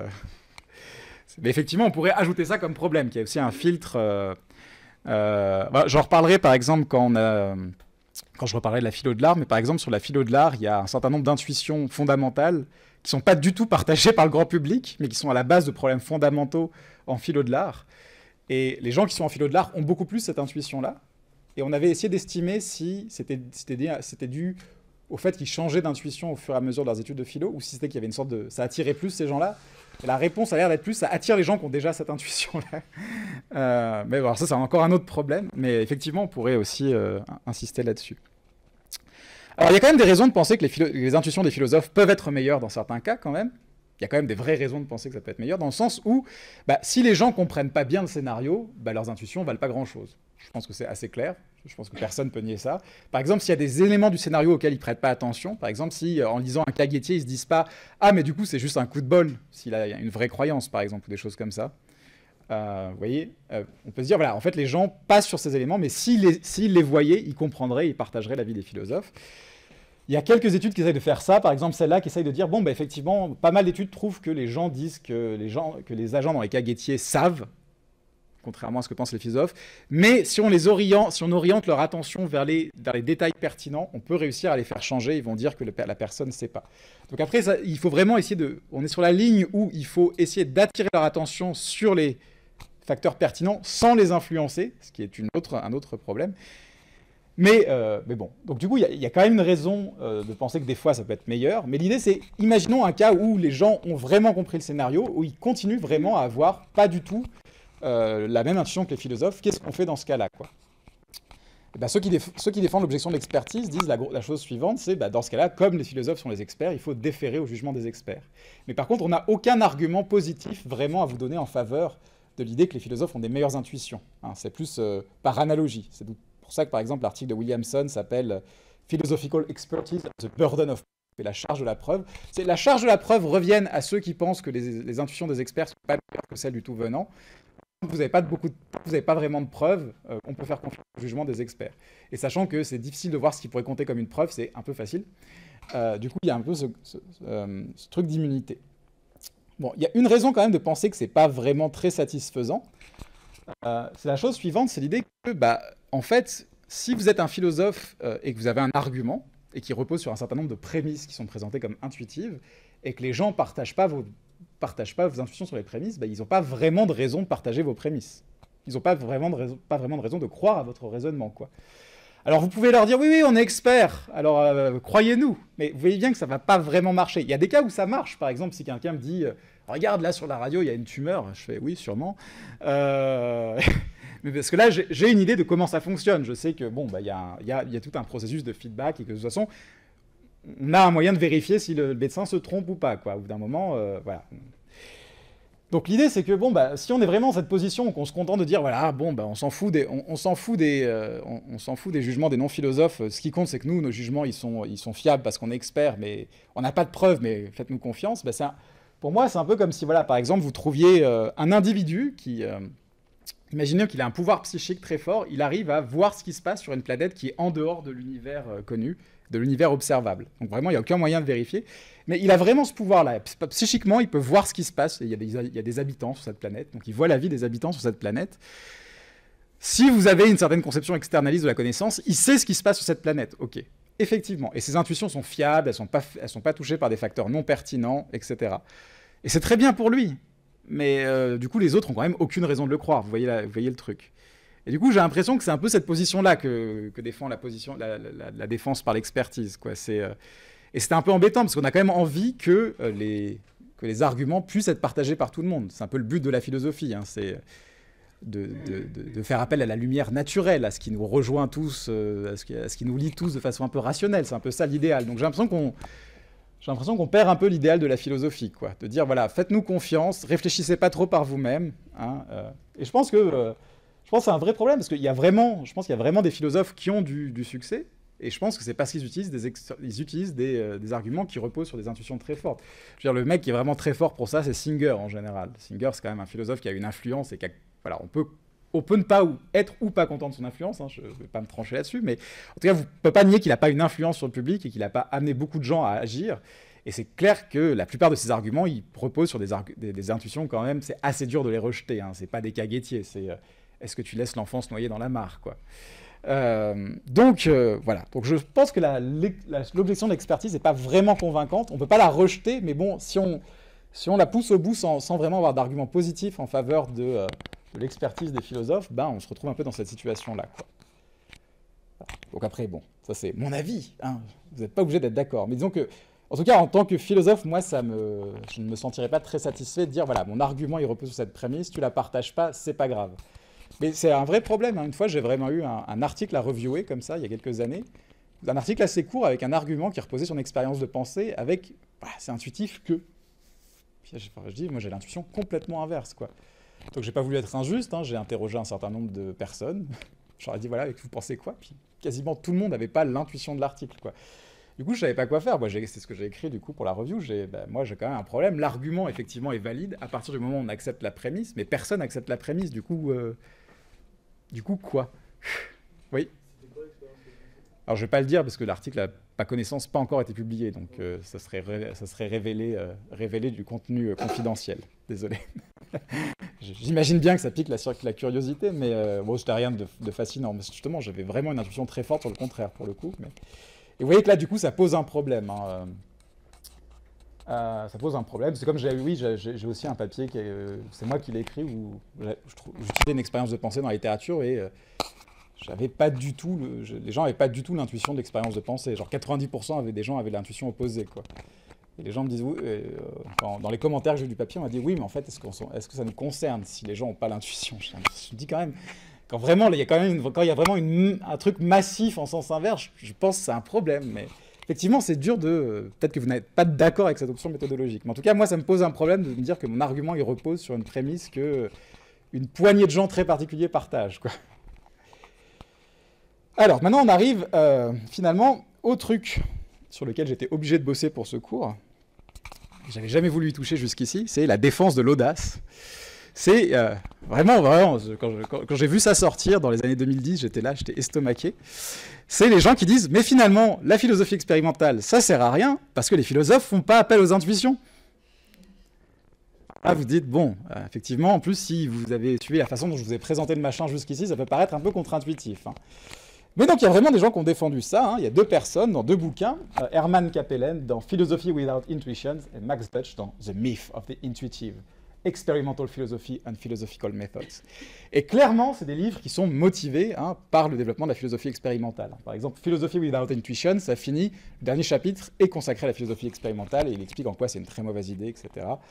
Et je vous ai mis un lien à la fin des diapos vers une conférence où il explique sa position. Et un des premiers trucs qu'il dit, c'est que « A major upshot of my position is that experimental philosophy is not only useless but detrimental to the field. » Donc on sent que, ouais, il y a quelque chose, quoi. Donc, c'est vraiment des positions sur lesquelles les gens sont arrivés, poussés par le développement de la philosophie expérimentale.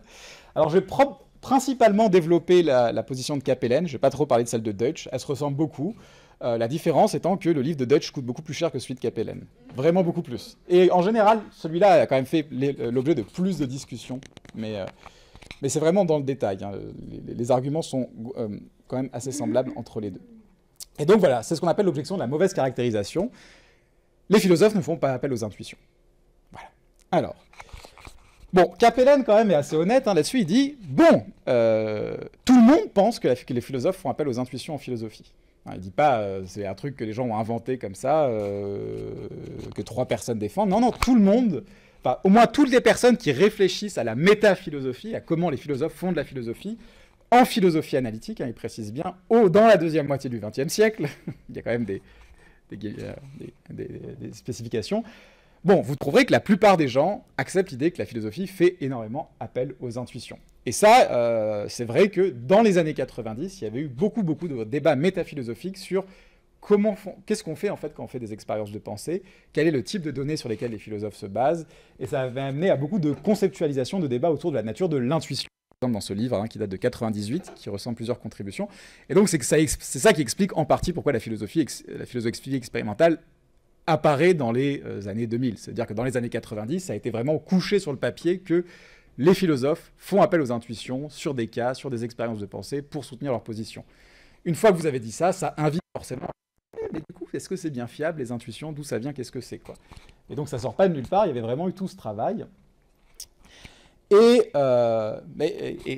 à cet quand on lui fait cette objection, hein, par exemple, c'est des extraits du livre, voilà, si on dit par exemple, il y a clairement des philosophes qui ont contribué à la littérature, par exemple sur les cas du trolley, par exemple Frances Cam, alors je sais qu'on n'a pas assez parlé de Frances Cam, mais pour ceux qui connaissent, voilà, quoi, elle fait des expériences de pensée, des intuitions à l'appel, et elle a théorisé explicitement l'utilisation des intuitions sur les cas trolley, en éthique, etc., et ce que répond Capellen, c'est quelque chose qui est tout à fait défendable, hein, qui est la chose suivante, c'est « Oui, tout à fait, je suis au courant, mais c'est de la même façon que on ne demande pas à un scientifique de faire de la philosophie des sciences, parce que les scientifiques peuvent très bien faire de la bonne science sans avoir aucune idée de ce qu'est vraiment la méthode scientifique, et souvent, en général, quand ils se prononcent et qu'ils expliquent la méthode scientifique, c'est pas très joli.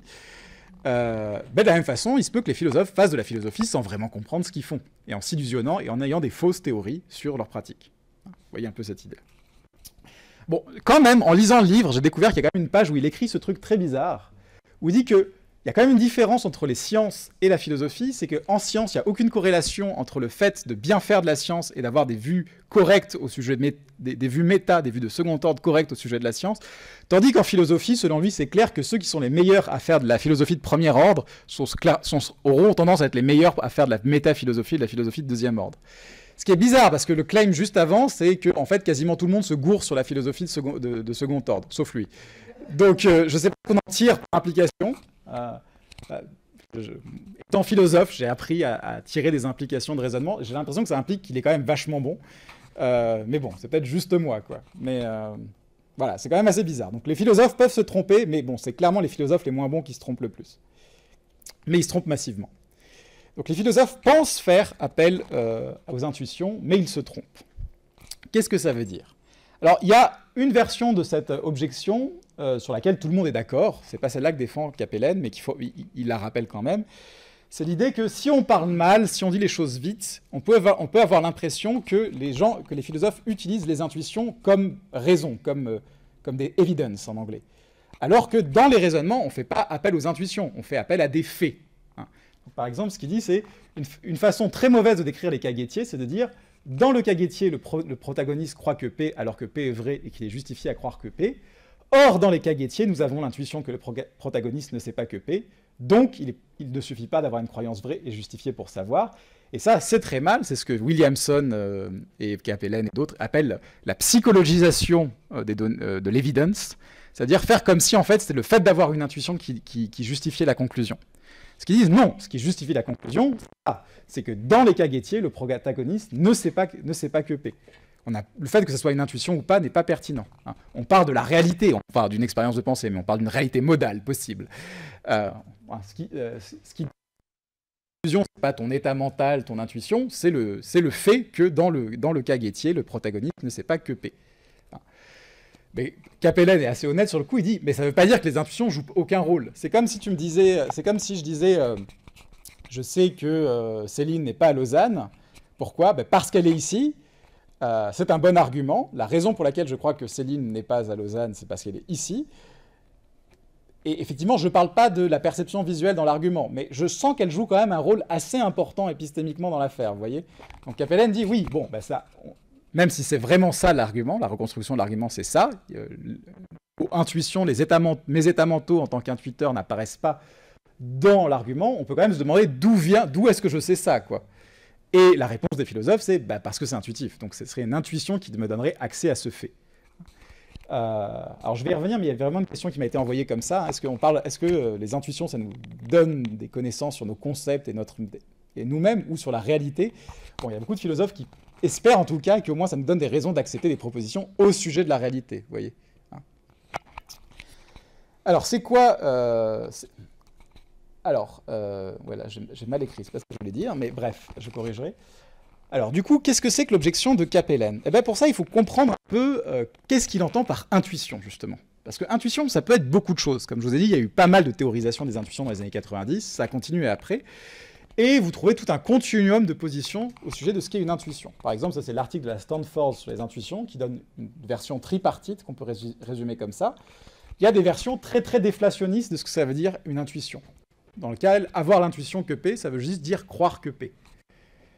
Alors, c'est vraiment la version la moins Alors, c'est pas ça que Capellen vise. Hein. Il pense justement que oui, les arguments philosophiques se basent sur des croyances, sur des choses, au moins des choses qu'on pense savoir. Quoi. Bon, souvent c'est une conception des intuitions qui n'est pas très satisfaisante parce que il y a l'idée quand même que des fois on peut avoir l'intuition de quelque chose sans l'accepter. Hein, vous savez, c'est l'idée que des fois on peut rejeter une théorie, mais elle reste intuitive quand même, elle reste dans un coin de la tête. La comparaison qui est souvent faite, vous savez, c'est que les illusions d'optique, par exemple, vous avez l'impression qu'une barre est plus petite que l'autre alors qu'elles ont la même taille, vous savez qu'elles ont la même taille, mais vous continuez à avoir l'intuition qu'elles ont la même taille. On pourrait avoir des choses pareilles en philosophie. Hein.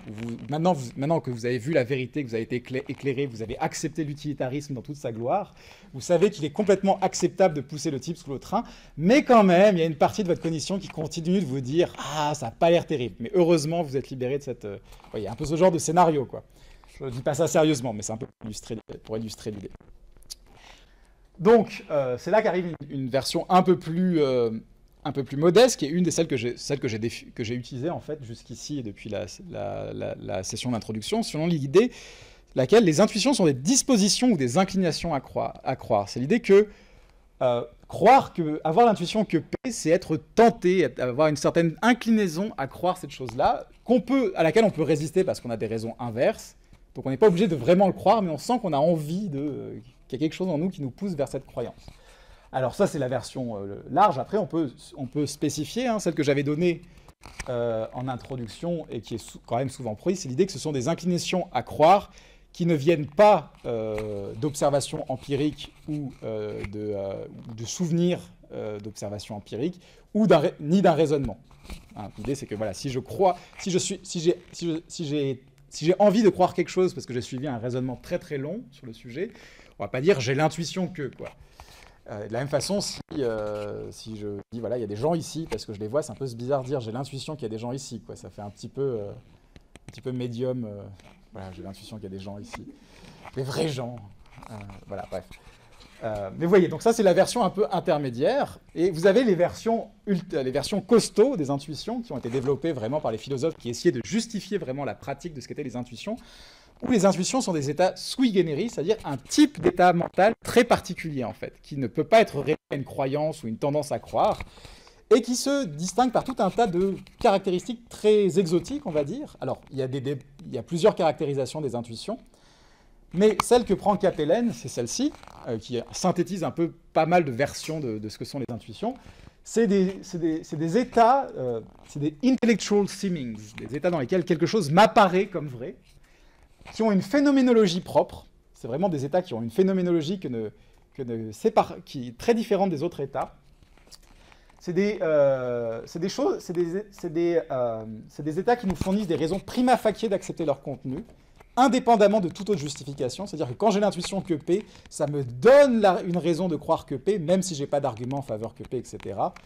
Et elles dépendent uniquement de notre compétence conceptuelle. Alors qu'est-ce que ça veut dire? Ça, c'était une tentative à l'époque, justement, de dire ok, on utilise les intuitions, mais vous ne trouvez pas ça un petit peu casse-gueule de penser que les intuitions nous donnent accès à la réalité? Donc une version de la théorisation des intuitions, ça a été que quand on a une intuition, c'est juste qu'on applique nos concepts, en fait. Pourquoi est-ce que j'ai l'intuition que quelqu'un sait ou ne sait pas dans un cas Gettier? Parce que j'ai le concept de savoir et j'applique le concept à ce cas-là. Et du coup, en fait, d'une certaine façon, l'intuition, elle me révèle une sorte de vérité analytique sur ce qu'est la connaissance, en fait. Ça me dit ce que c'est la connaissance, parce que justement, c'est quelque chose qui révèle ce que c'est que le concept de connaissance, vous voyez. Alors ça, c'est très casse-gueule, parce que, en fait, il y a beaucoup de cas où ça ne marche pas. Par exemple, pour les intuitions morales, ça ne marche pas du tout. Hein. L'idée, c'est que peut-être que les philosophes de la connaissance pensent que quand ils utilisent des intuitions au sujet de la connaissance, on pourrait dire qu'ils décrivent ce que ça veut dire la connaissance, le contenu du concept de connaissance.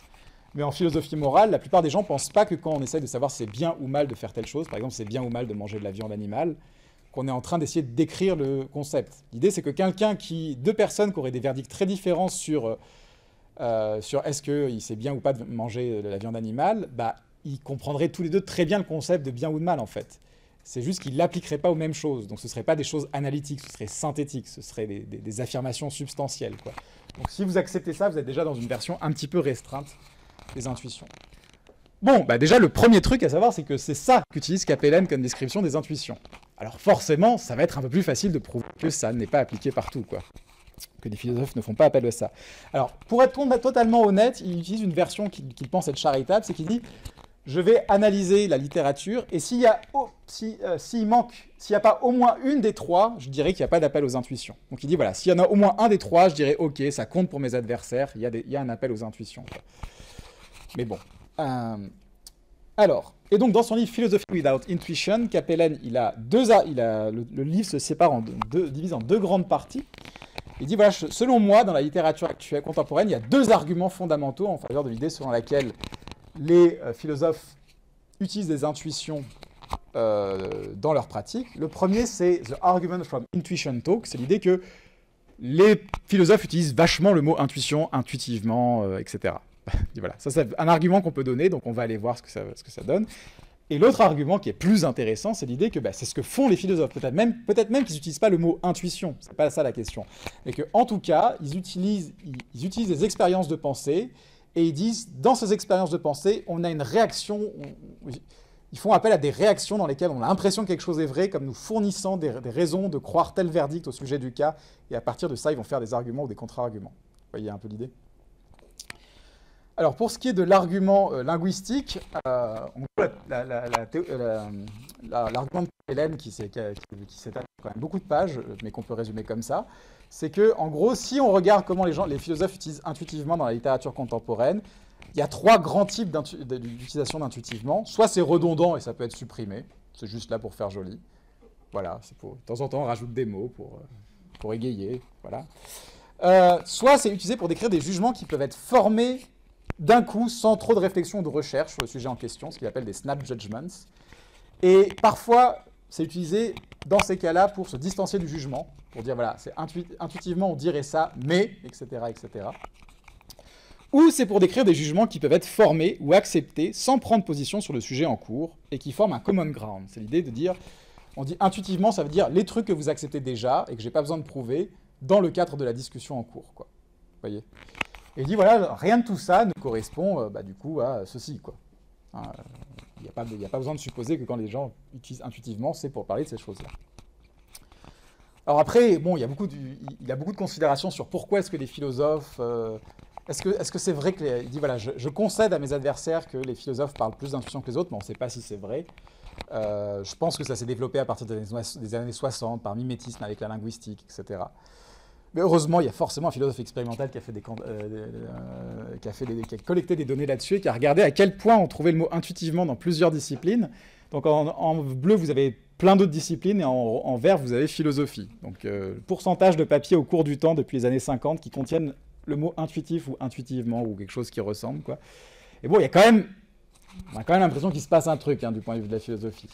Mais il y a une sorte d'augmentation un petit peu globale, c'est vrai, générale depuis les années 50, quoi. Et après, bon, il y a d'autres papiers dans lesquels ils essayent vraiment de faire des analyses qualitatives de comment les gens utilisent intuitivement dans un set de papiers, etc., etc. Je vous laisserai regarder si ça vous amuse. Ce qui m'amuse, c'est juste que, tu vois, il suffit de dire un truc dans un livre et puis il y a quelqu'un qui fait le truc, quoi. Je trouve ça beau, d'une certaine façon. Mais bon, maintenant, repassons à l'argument. L'argument que finalement, quand on décrit ce que font les philosophes dans les cas philosophiques, ils font appel aux intuitions, quoi. Je veux dire, même s'ils utilisent intuition ou pas, on s'en fout du langage, ce qui compte, c'est ce qu'ils font vraiment. Et là, c'est là que le livre de Capellen est intéressant. C'est qu'il y a vraiment un chapitre consacré à des études de cas dans lesquelles il va reprendre pas mal de d'expériences de pensée classiques, hein, beaucoup discutées dans la littérature sur les intuitions ou par les philosophes expérimentaux. Puis il va dire, voilà, en fait, quand on regarde les textes fondateurs, on voit que les gens disent pas, voilà, tiens, il y a une intuition. Non, ils argumentent en faveur de leur verdict. Il y a un argument. Les gens ne font pas appel aux intuitions, ils font des arguments. Alors déjà, là il y a un petit problème quand même, où c'est que Capellen dit, alors effectivement, si on prend la façon dont les cas sont résumés dans la littérature, dans les manuels ou par les auteurs qui sont après, tout ce que les gens retiennent, c'est on a l'intuition que, donc ça prouve que. Mais ce qui compte, c'est le texte original. Puis là, on pourrait dire, hop, hop, hop. Est-ce que ce qui compte, c'est pas plutôt la façon dont le cas a fonctionné dans la communauté depuis 50 ans et le rôle qu'il joue dans la communauté de recherche? Non, ce qui compte, c'est l'exégèse des textes originels. Donc déjà, vous voyez que là, on peut discuter quand même de si c'est vraiment la bonne méthode ou pas. Alors, il ne me reste pas beaucoup de temps, il me reste 5 minutes, donc je vais prendre un des exemples de Capellen. C'est par exemple, il reprend le cas du true temp. Est-ce que tout le monde voit un peu ce que c'est? Donc le cas du true temp, vous savez, c'est cette personne qui subit un choc à la tête ou une mutation, et il a cette capacité où il forme des croyances toujours vraies sur la température qu'il fait dans la pièce, mais il ne sait pas qu'il a cette capacité. Et la question, c'est de savoir, est-ce que du coup, il sait quelle température il fait dans la pièce.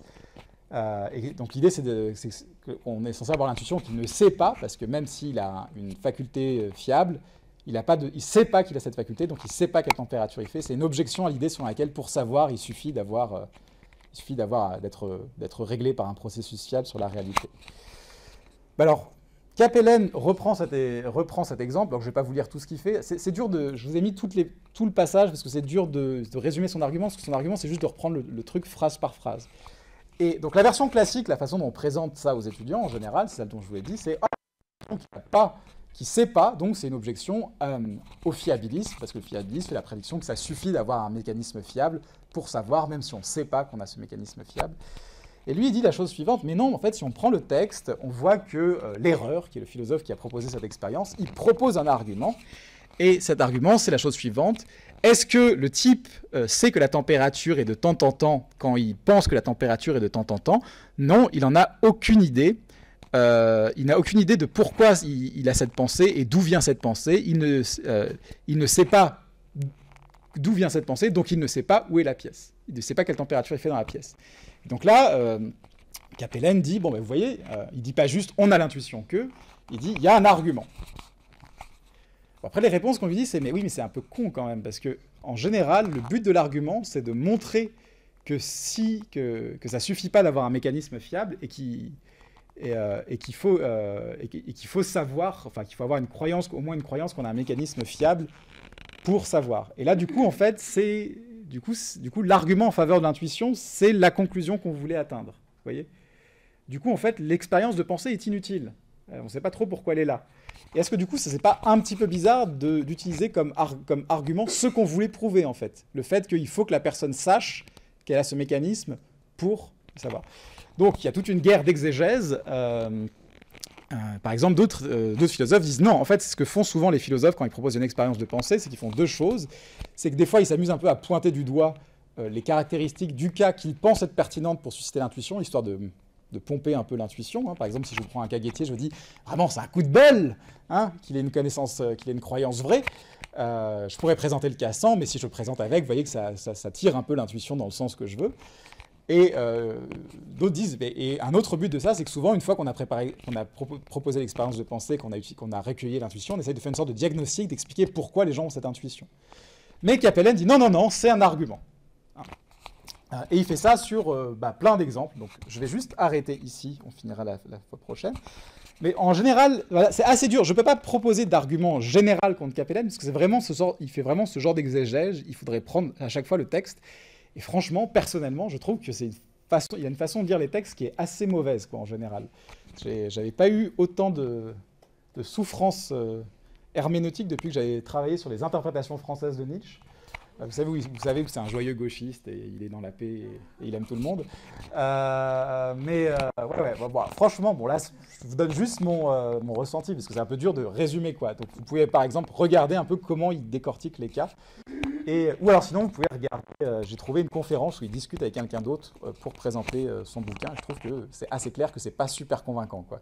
Il essaye justement de réinterpréter à chaque fois. Chaque fois qu'on lui dit oui, mais il y a telle personne qui a fait ça et qui a dit voilà, je fais appel à telle intuition, il fait non, mais en fait, on peut relire ça comme ça, quoi. Alors, on peut lui dire que effectivement, c'est possible de réinterpréter chaque truc, mais c'est pas clair que ce soit la bonne interprétation, hein. Et bon, il reste quand même que la plupart des philosophes pensent faire appel aux intuitions, quoi. Sa position, elle suppose quand même qu'il y a une sorte d'erreur massive de ce que font les philosophes, que les philosophes sont massivement trompés sur ce qu'ils font. Donc voilà, il ne reste pas grand-chose, on finira la semaine prochaine. Je parlerai de l'ingénierie conceptuelle, parce que j'ai eu plusieurs questions là-dessus. Je vois que ça interroge un certain nombre de personnes. C'est un peu le truc à la mode, donc j'en parlerai un peu. Et puis la semaine prochaine, on commencera sur le libre arbitre. Donc j'ai déjà mis le texte à lire pour la semaine prochaine sur le site. Voilà.